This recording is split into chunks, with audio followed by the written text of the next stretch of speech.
তারা এখন যে নিয়োগ প্রক্রিয়া যেতে চাচ্ছে সেটা সম্পূর্ণ প্রিলি এবং ভাইবার মাধ্যমে। তো তারা যে এই যে নিয়োগ নীতিটা যে চেঞ্জ করে আবার একটা নতুন নিয়োগ তারা দিতে চাচ্ছে, তাহলে সেইখানে আমাদেরকে যখন তারা আমাদের সার্টিফিকেট দিয়েছে সেই সার্টিফিকেট প্রথাটাই তারা বাতিল করতে চাচ্ছে, তাহলে আমাদেরকে অবশিষ্ট রেখে আমাদেরকে নিয়োগের বাহিনী রেখে তারা আবার নতুন করে সার্কুলার দিতে চাচ্ছে। তাহলে কি এইটা তাদের নিয়মের সাথে সাংঘর্ষিক না?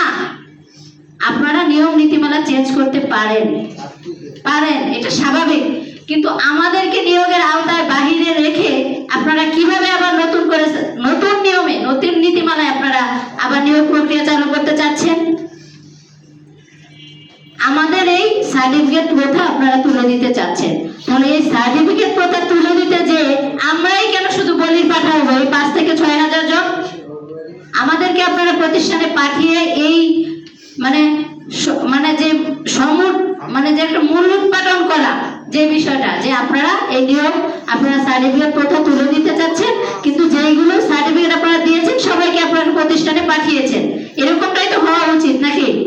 যে আপনারা সবাইকে চাকরি দিয়ে নতুন নীতিমালায় আবার নিয়োগ প্রক্রিয়া চালু করতে চাচ্ছেন। আমরা বারবার আপনাদেরকে এটাই বলছি, আপনারা বিভিন্ন এবং আরেকটা বিষয় আপনারা দেখবেন, যখন আমরা তাদের ঊর্ধ্বতন কর্মকর্তাদের সাথে কথা বলি এই নিয়োগ সংশ্লিষ্ট, তারা এক একজন এক এক রকম কথা বলে, মিথ্যা সান্ত্বনা দিতে চায়।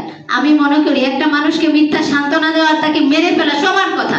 ভাই, আমরা এখনো দুধের বাচ্চা না যে আমাদেরকে আপনারা মিথ্যা সান্ত্বনা দিবেন। কেন আপনারা মিথ্যা সান্ত্বনা? আপনারা যেটা করতে পারবেন সেটাই বলুন, আপনাদের নিয়ম নীতিমালায় যেটা রয়েছে সেটাই আমাদেরকে বলুন।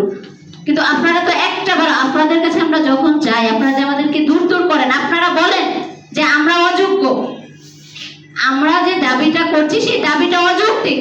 আমি কথা দিচ্ছি এই 18তম আমরা যারা নিয়োগ বঞ্চিত রয়েছি 5 থেকে 6,000 জন, সবার পক্ষ থেকে আমি কথা বলছি, আপনারা যদি এইটা প্রমাণ করতে পারেন কোনো ক্রাইটেরিয়া কোনো ছাঁচে যে আমরা অযোগ্য, আমরা নিয়োগ পাওয়ার যোগ্য নয়, আমাদেরকে নিয়োগ দেওয়া সম্ভব হবে না, এটা যদি প্রমাণ করতে পারেন আমি কথা দিচ্ছি আমরা একবারও আপনাদের দ্বারস্থ হব না।